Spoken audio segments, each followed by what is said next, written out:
कामयाबी का रास्ता। एक हकीम से पूछा गया कि ज़िंदगी में कामयाबी कैसे हासिल होती है।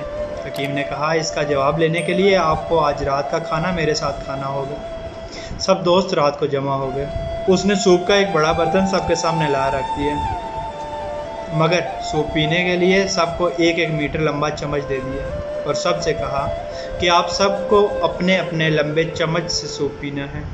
हर शख्स ने कोशिश की, मगर जाहिर है ऐसा नामुमकिन था। कोई भी शख्स चम्मच से सूप नहीं पी सका। सब भूखे ही रहे। सब नाकाम हो गए तो हकीम ने कहा, मेरी तरफ देखो। उसने एक चम्मच पकड़ा, सूप लिया और चम्मच अपने सामने वाले शख्स के मुंह से लगा दिया। अब हर शख्स ने अपना अपना चम्मच पकड़ा और दूसरे को सूप पिलाने लगा।